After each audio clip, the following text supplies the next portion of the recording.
संसार सकळ आलिप्त कमळ जळी जैसे तू कोबराशे प्रमाण बघा. आता आपण सांगितलं प्रमाण याला ज्ञानेश्वरीतली ओवी. आता आळंदीकडे ओवीन प्रमाण सारखं आलं तर बहीण भाऊ म्हणते. आता ओवी ऐका ज्ञानोबराय म्हणतात तो कर्मे करी सकळे परी कर्म बंधानाकडे तो जैसा शिंपे जळी जळे पद्मपत्र. ज्ञानोबराय म्हणले अरे कमळ पाण्यातच आहे पण पाण्याचा थेंब बी लागू देत नाही. पाण्यात 24 तास आहे पण पाण्याचा थेंब लागू देत नाही. तसं ज्ञानोबराय म्हणले. ज्ञानोबराय दुसरं एक उदाहरण दिलं सूर्याचं. कैसा संसर्गा माझे असे ज्ञानोबराय म्हणतात सकळांसारी का दिसे जैसा तोय संग आभासे भानुबिंब. ज्ञानोबराय म्हणले सूर्याचं प्रतिबिंब पाण्यात दिसतंय. दिसायला आहे पण असायला आहे का ते नुसतं दिसत आहे. आपल्याला वाटतंय सूर्य छेदानु माझा पण असायला नाही ना. तसं ज्ञानोबराय म्हणले पद्मपत्र कमळ जसं पाण्यात राहते पण स्पर्श होऊ देत नाही त्या पद्धतीने तुम्ही संसार करा ना. संसारात राहा बायका मुलं सगळं सांभाळा संसार करा परंतु त्याच्यामधून अलिप्त असं राहा की भगवंताचं स्मरण त्यांच्यात राहूनही त्या ठिकाणी भगवंताचं स्मरण करता येतंय. ठाला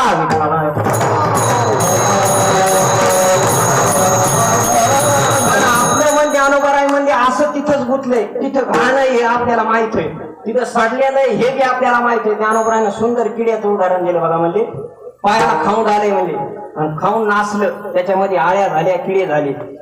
ते वास यालाय ज्याला खाऊन आलंय त्याला वास यालाय. त्यानं तोंडाला रुमाल बांधलाय परंतु त्या खाऊंडामध्ये जे किडे होते ते एक एक एक एक किडू काढू लागलं आणि बाजूला फेकून देऊ लागलं. पण ते किडू फेकून दिलेलं पुन्हा येऊ लागलं पळत पळत त्याच्यातच जाऊ लागलं.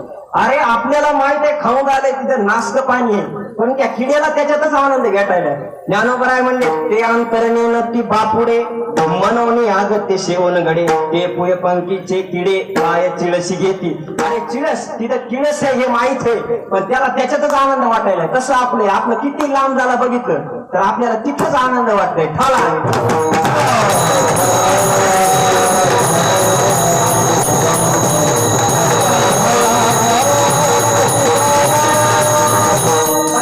आपलं उदाहरण घ्या. ज्ञानोबराय जसं म्हणजे त्या किड्याला त्या घाणीतच मजा वाटली तसं आपलं जीवन बघा.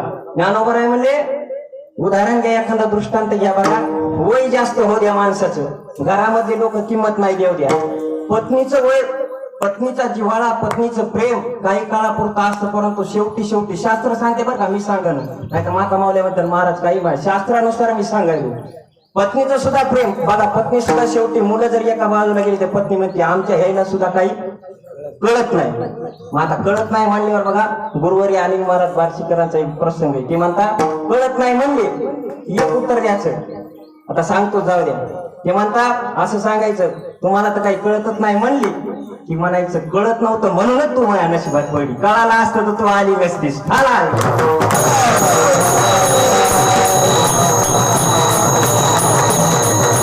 ज्ञानोबराय म्हणजे त्या किड्याला त्या खाऊंडातच आनंद वाटू लागला. घाणीतच त्या ठिकाणी परत यावंसं वाटू लागला. आता आपला दृष्टांत घ्या.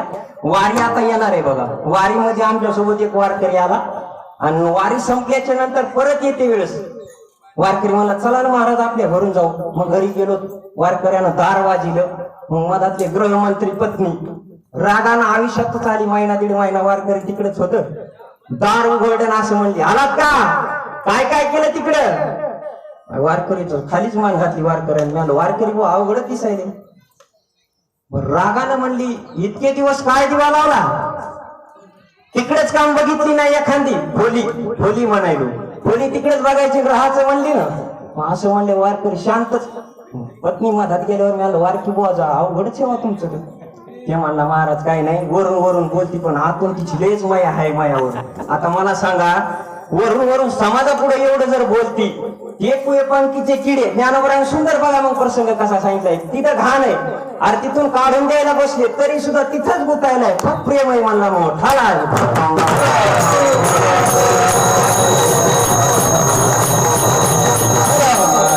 एवढं पत्नीनं बोलून तिथंच गुतायलाय. तुकोबराय म्हणजे सुटण्याचा काही करीतो उपाय अधिकच पाय गोविले. अरे सुटायचा प्रयत्न करते पण अधिकच गुतला जातोय. जसं तुकोबरायनं प्रसंग सांगितला म्हणजे चित्र पकडणारे ते लोक असतील बघा पारधी त्याला म्हणतात. त्यानं जाळं टाकलं पक्षी अडकला जाळ्यामध्ये. पक्षी तरफडून उडी मारायला उडण्याकरता बघू लागला पण अधिकच त्या ठिकाणी पाय त्याचे अडकू लागले. तुकोबरायनं प्रसंग सांगितला सुटण्याचा काही करीतो उपाय अधिकची पाय गोविले सुटाय बघू लागला पण प्रत्येक जाळ्यामध्ये प्रत्येक पाय अडकू लागला. असं आपलं जीवन आहे. दुसरा दृष्टांत बघा, आळंदीतलाच आमच्या समोर घडलेला बघा. आपल्याला कसं त्याच्यातच गुता वाटते. बाहेर निघण्याचा प्रयत्न केला की टिकतच नाही, तिथंच येऊन उभी घेते. पुन्हा प्रसंग असा घडला, आमच्या शेजारीच भांडणं झाली बघा, पती आणि पत्नीची. दारातले भांडणं दारावर आले, दारातले रोडावर आले. रोडावर आल्याच्या नंतर देव शेजारच्या महाराजांना आम्हाला बोलविलं. म्हणजे महाराज या म्हणले, तुमच्या ताईला काही सांगा. मग तिने सांगितलं, या म्हणले भाऊ या, तुमच्या महाराजाला काही सांगा. आम्ही गेलो सोडवायला, पण त्याचं काही दबत न. एवढं भांडण झालं. नवरा म्हणला तो तोंड वागणार नाही. बायको म्हणली तोंड नाही, 7 जन्म तो तोंड वागणार नाही. असं झाल्यावरती दोघं एवढा वाद आम्ही मिटवायचा प्रयत्न करायचो. नाहीच म्हणले महाराज, जमतच नाही, हिच्या संग जगायचंच नाही मला. तिने सांगितलं बाहेरच राहतात, येणं सांगितलं, घरात दारात पाय टाकला की कालमा सुरू राहते. नाही मला हिच्या संग जगायचंच नाही. ती म्हणली जगायचं नाही रे, 7 जन्म तो तोंड बघत नाही. मग अशी गल्ली होती. मग गल्लीतून एक जण तिकडे गेलं आणि एक जण इकडे आलं. का म्हणतं तोंड दिसते म्हणून एक तिकून गेलं आणि एक इकून आलं. मग असा प्रसंग झाल्यावर आम्ही घरी आल्यावर म्हणलो अवघडच झालं गडे. पण संध्याकाळी आम्ही माऊलीच्या दर्शनाला गेलो. तर माऊलीच्या दर्शनाला गेलो, महाद्वारातून मध्ये गेलो, म्हणजे दोघं माऊलीचं दर्शन घेऊन बाहेर येऊ लागले. मग मी तर चकितच झालं. म्हणजे सकाळी म्हणून 7 जन्म तोंड एकमेकाचं बघणार नाही, पण आता तर सगळं दर्शन घेऊन बाहेर निघाले. मी म्हणलं काय महाराज, सकाळी ते म्हणले होते 7 जन्म तोंड बघणार नाही. त्याने सांगितलं महाराज, मंदिरात घंटा संसारात घंटा चलतच राहते, असं बघून जमत नसते. ठाला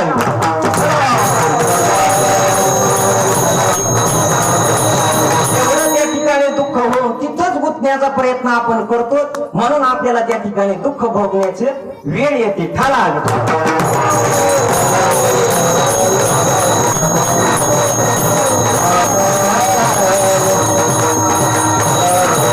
मग हे भोगण्याची वेळ तरी काय येते, तर मन त्या ठिकाणी देवाशी एकरूप होत नाही. मन एकरूप झालं की त्या ठिकाणी भगवंताची कथा आणि भगवंताचं स्मरण त्या ठिकाणी झालं की हा जो संसार दुःख देणार आहे तो संसार आम्हाला काहीच करू शकत नाही. अभंगाचं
कथा नामाचा गजर आम्हा संसार काय करी. तुकोबराय म्हणले भगवंताच्या कथेचं स्मरण आणि त्याच्या नामाचा जर गजर असेल ना तर हा संसार जे पत्नी मुलं बाळ संपत्ती धन ऐश्वर्य जे काय आहे आणि जन्मने आणि मरणे हा दुसरा संसार हा जो आहे हा संसार काहीच करू शकणार नाही. शेवटच्या वेळेला अंतकाळच्या वेळेला ज्या वेळेला आपलं संसारामध्ये मन गुंतलेलं असतंय ते या ठिकाणी शास्त्रानं संपूर्ण पटवून सांगितलेलं आहे. या अंतकाळच्या वेळेला ज्यांच्यामध्ये मन आपलं गुंतलेलं असतंय ते एकही व्यक्ती कामाला येत नाही. परंतु तुकोबरायांनी या अभंगामध्ये सांगितले भगवंताचं कथेचं स्मरण आणि नामाचा जर गजर असेल तर या लोकांची गरजच नाही. हे लोक कुठपर्यंत असते बघा. तुकोबरायांनी स्पष्ट सांगितलेलं आहे नाशिवंत आती प्रिया पुत्र धन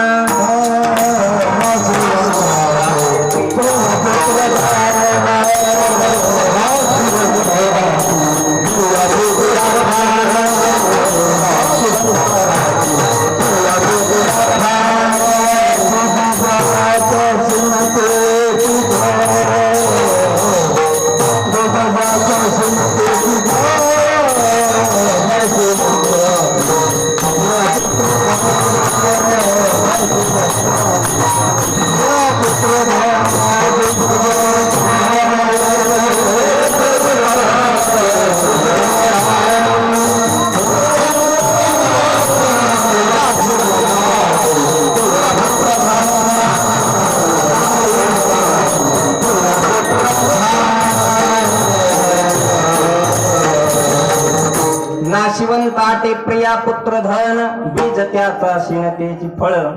तुकोबराय म्हणले हे नाशिवंत आहे हे कुठपर्यंत पत्नी नाशिवंत आटे प्रिया पुत्र धन हे तीन उदाहरण तुकोबराय सांगितले बघा एकाच चरणामध्ये. प्रिया कुठपर्यंत कामाला आहे पत्नी बघा जोवरी चरण गा तोवरी म्हणते माझा.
तोवरी म्हणती माझा. पुढे सांगितलं उत्तरार्धामध्ये इंद्रिय मावळी आला बागुला जा. तीच पत्नी काय म्हणते बघा जोवरी चळण.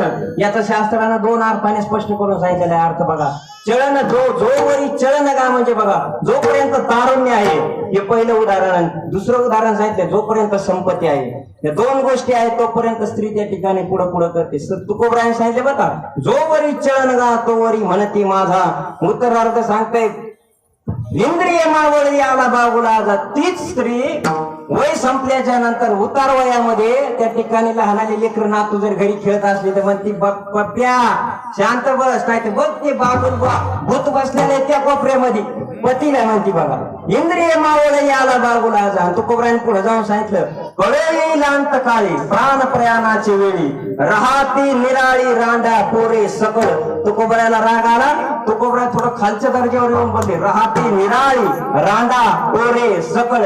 याच्या पुढे ज्ञानोबरायची ओळी बघा स्त्रिया म्हणती वशी बाळे जाती मूर्छी किंबहुना चिळशी पात्र होईनारे. ज्यावेळेला हातपाय गळतील ज्या वेळेला उठता येणार नाही त्यावेळेला आपली पत्नी आणि आपले पुत्र किंबहुना चिळशी चिळशी म्हणजे किळस करण्याला पात्र होते. ज्याला जन्म दिलाय ते लांब उभा राहते म्हणून सावध व्हा. ज्ञानोबराय म्हणले आणि तयाच्या परिचरा न टेकता शरीरा तारुण्याची भरा माझी देखे. पुढं मृत्यू येणार आहे आणि मृत्यू पुढे आहे. ज्ञानोबराय म्हणतात तोची कल्पांतिका पाय परी आजची होय सावध हो. अरे 100 वर्षाच्या नंतर मला मरण येईन, 80च्या बाद मरण येईन हे म्हणूच नका. बरी आधीची होय सावध ज्ञानोबराय म्हणतात. तोची कल्पांतिका पाय, कल्पाच्या नंतर मला मृत्यू येणार आहे हे बघूच नको.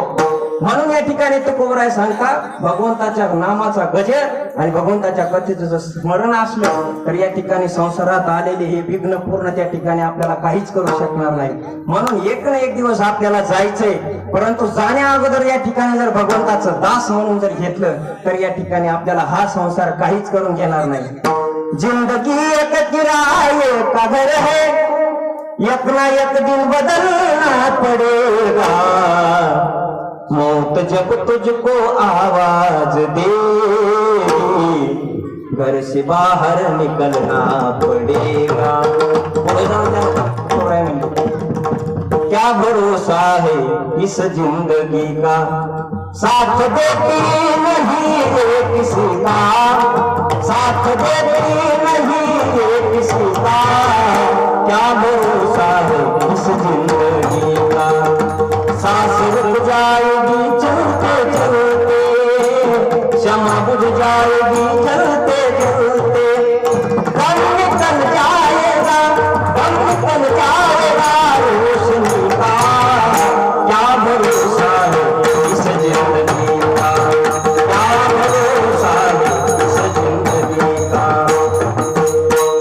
मोहि तुझा हा परिवार, परिवार तुझा हा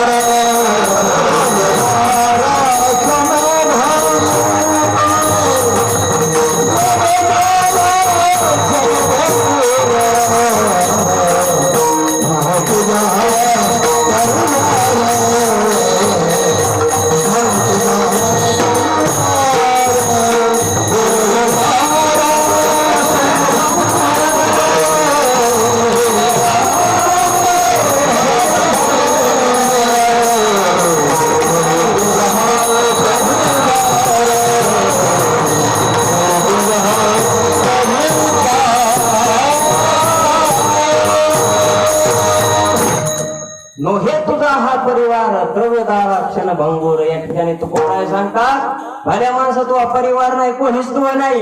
एक दिवस तुला जायचंय, देह जाईल जाईल याची काळोबा खाईल.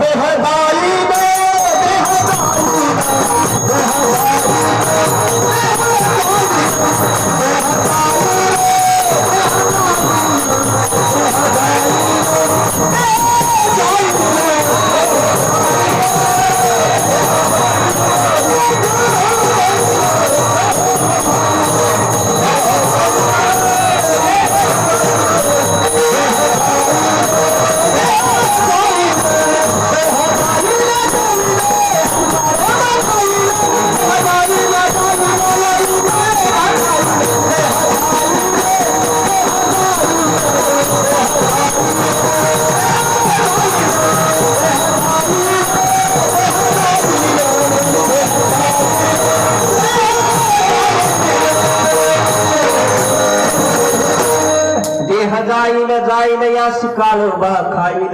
तुकोबराय म्हणले हा कधीतरी जाणार आहे, हा नाशिवंत आहे, प्रमाण भरपूर आहे पण आपल्याला वेळ कमी. अशा पद्धतीने ज्या वेळेला तुकोबरायने सांगितलं त्यावेळेला तुकोबराय म्हणले तुम्हाला जरी भगवंताचं स्मरण घडलं, भगवंताच्या कथेचं स्मरण घडलं आणि नामाचा जर गजेर झाला, कामामध्ये जरी तुम्ही त्या ठिकाणी भगवंताचं स्मरण केलं, परंतु महाराज म्हणले लोक म्हणले आम्हाला दुःख भोगण्याकरता येते. दुःख कशामुळे येते याचं संतांनी स्पष्टीकरण देऊन उदाहरण सांगितलं बघा. दुःख संसारामध्ये नाहीच, जन्माला आल्याच्या नंतर दुःख नाहीच, परंतु दुसऱ्याच्या सापेक्षत्वावरून आपल्याला दुःख भोगायला येते. कधी बघा दुसऱ्याचं सुख बघून आपल्याला दुःख होते. दुःख नाही संसारामध्ये, कोणाच्याही शेजाऱ्याचं चांगलं झालं आपल्याला वाटतं महत्व सुख व्हावं.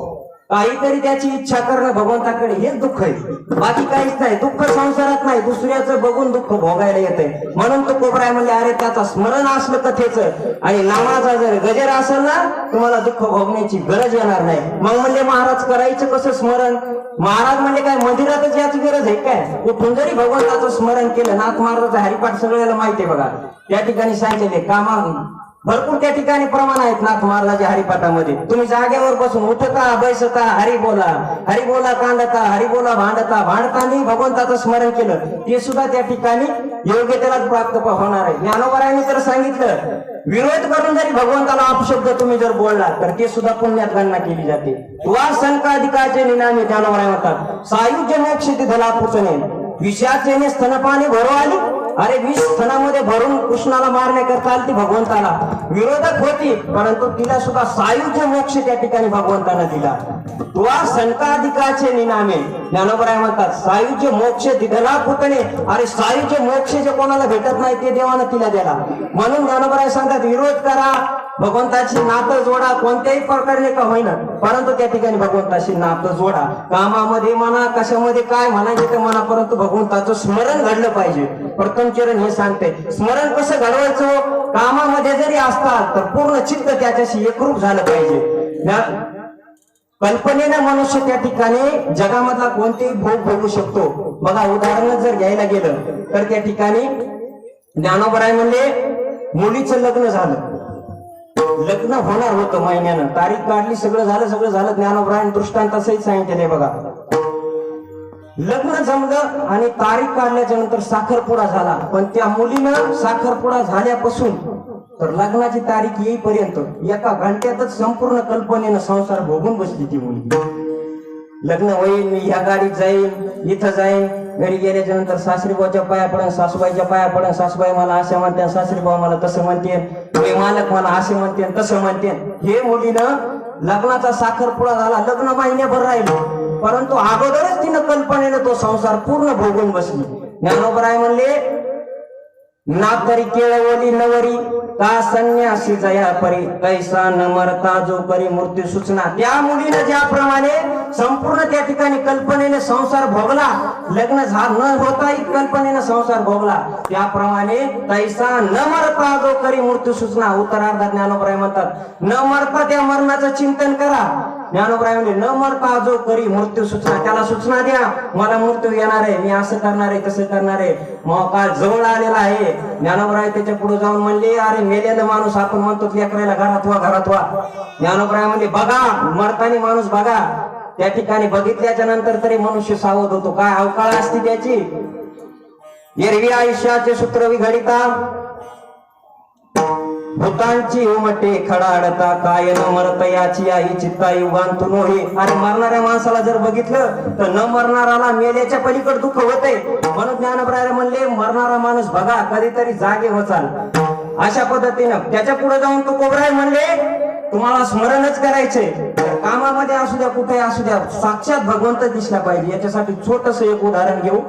भगवंताचं गोकुळातलं, ज्या वेळेला गोपिकेनं दही दूध तूप लोणी हांडा डोक्यावर घेतला आणि कसं भगवंतामध्ये स्मरण असावं, भगवंताच्या नामाचा गजर कसा असावा हे आपल्याला बघायचंय. बघा, डोक्यावर हांडा घेतला, प्रथम चरणातला आपल्याला बघायचे. डोक्यावर हांडा घेतला, तूप घ्या, दूध घ्या, दही घ्या असं म्हणत त्या ठिकाणी गोकुळातून जाऊ लागली, मथुरेतून. आणि जात असताना समोरून भगवंत दिसले. मग्न किती व्हावं भगवंताच्या स्मरणामध्ये आपल्याला हे बघायचे. समोरून भगवंत दिसल्याबरोबर असा मनामध्ये तो बसला भगवंत की त्या ठिकाणी ती दूध घ्या, तूप घ्या, दही घ्या हे म्हणायचं विसरूनच गेली. ती दुसरंच म्हणायला लागली, गोविंद घ्या कोण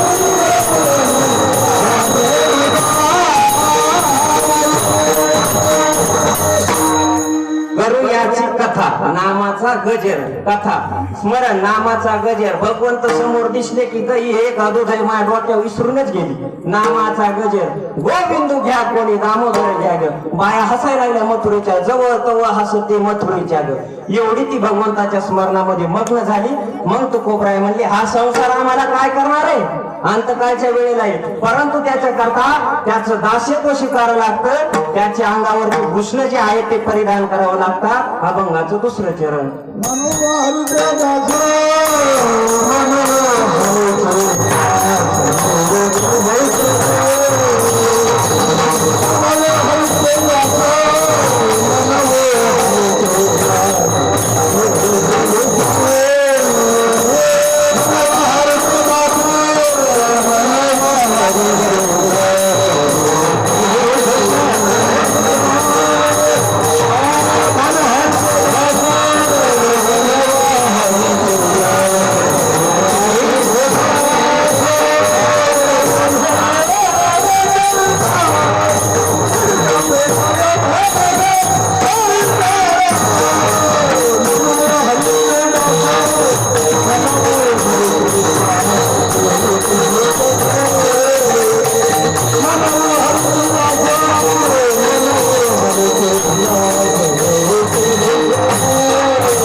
दास लेवती भूषणे कापे तया भेने कळी काळ तो कोबराय म्हणले त्याचे भूषण जर अंगावरती परिधान केले तुळशीची माळ गळ्यामध्ये कपाळाला जर गंध बुका अगरबुका जर लावला आणि ते सामर्थ्य जर आपल्यामध्ये जर असेल तर त्या काळाला देखील त्या ठिकाणी आपल्याला घाबरण्याचं सामर्थ्य त्या भक्तामध्ये उपलब्ध होऊ शकतो तुकोबराय सांगतात याच्या पलीकडे जाऊन तुकोबरायाने सांगितलं ज्या संतांनी काळावरती मात केली बघा ज्ञानोबरायांनी 3 वेळेस काळ परत लावला का सामर्थ्य होतं आपल्याला यमपटकन न्यायला येत नाही तर काळावर मात करण्याचं लांबच राहिलं ज्ञानोबरायाला 3 वेळेस काळ आला होता बघा पहिल्यानं काळाला निवृत्तीनाथ दादानं परत लावला 2 बोट दाखवली असे वापस गेला सामर्थ्य होतं त्यांच्यामध्ये दुसऱ्या वेळेस आला सोपन काकाने 2 बोट दाखवले वापस गेला तिसऱ्या वेळेस आला मुक्ताबाई म्हणले हे मूर्खा थांब म्हणले इथं अक्कल आहे का तुला म्हणल्या 2 बोट दाखवतो म्हणजे 2 वर्षांनी असा नाही त्याचा अर्थ म्हणल्या जोपर्यंत चंद्र आणि सूर्य आहे तोपर्यंत माझ्या दादाला नेण्याकरता यायचं नाही हे सामर्थ्य त्यांच्यामध्ये होतं म्हणून त्यांनी काळावरती मात केली विजय मिळवला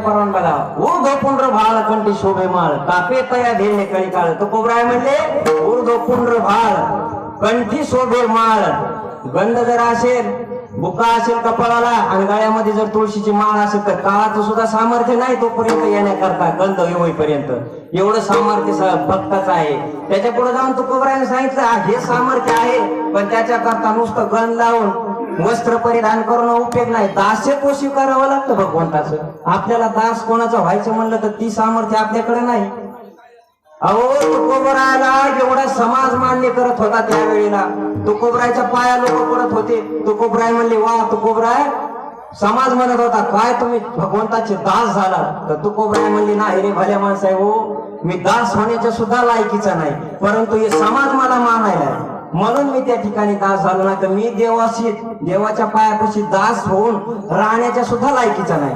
आपलं आता बघायला गेलं तर एक अभंग कीर्तन करता आलं तर आपण म्हणतो माझ्यासारखा कोणीच नाही. कुठं तू कोबरायचं जीवन, कुठं तू कोबरायचं एवढा गाव, कुठं आपलं जीवन बघा.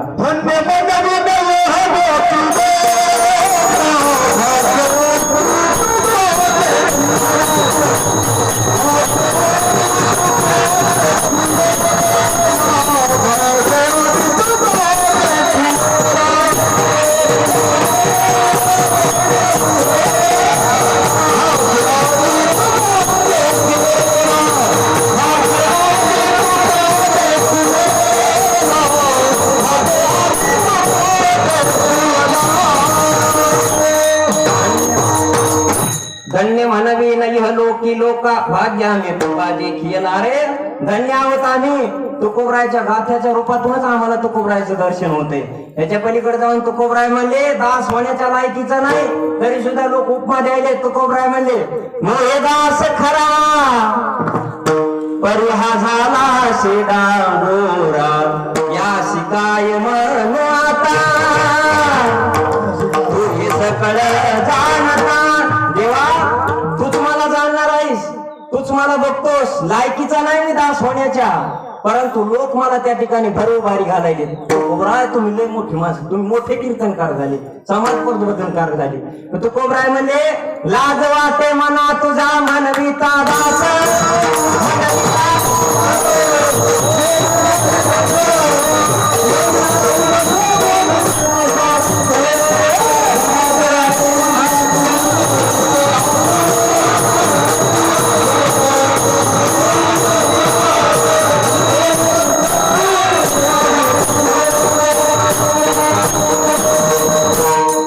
लाज वाटे मना तुझा मनविता दास, मनविता दास गोडी नाही रस बोलिली सारखी. तो कोबराने देवा लाज वाटते रे तो दास सुद्धा म्हणून घेण्याची, परंतु लोक भरभरारी घालायचे. म्हणून हे तो कोबरायचं तत्व होतं. हनुमंतरायाने दास्यत्व स्वीकारलं म्हणून जगाचे स्वामी झाले. एक लक्षात घ्या, भगवंताचं दास्यत्व तो स्वीकारतो तो जगाचा स्वामी होतो. हनुमंतरायाचं आज प्रत्येक गावामध्ये मंदिर आहे. कशामुळं? दास्यत्वाची उपमा प्रभू रामचंद्रांकडून घेतली. दास्यत्व निकट हनुमंते पै केले म्हणून देखील रामचरण.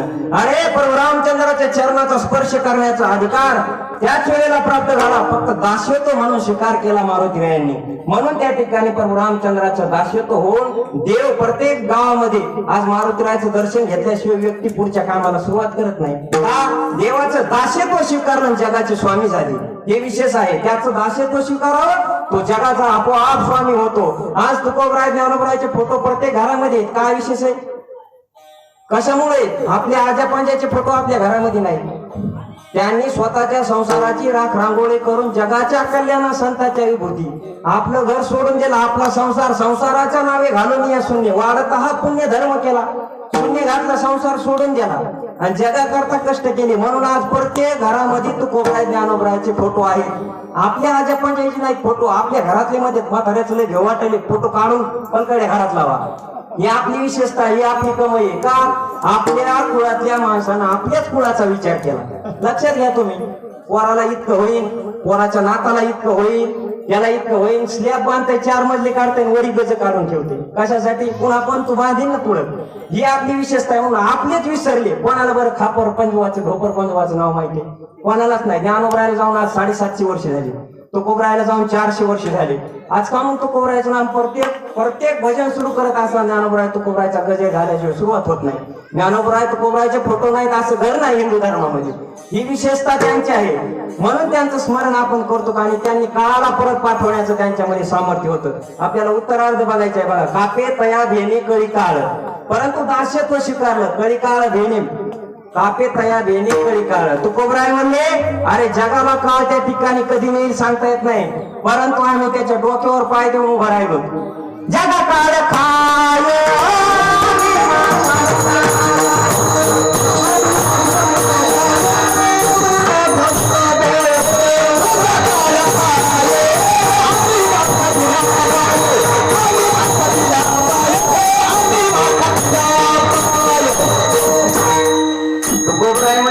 जगाला काळ खातो, परंतु आम्ही पाय देऊन त्याला वापस पाठवतो.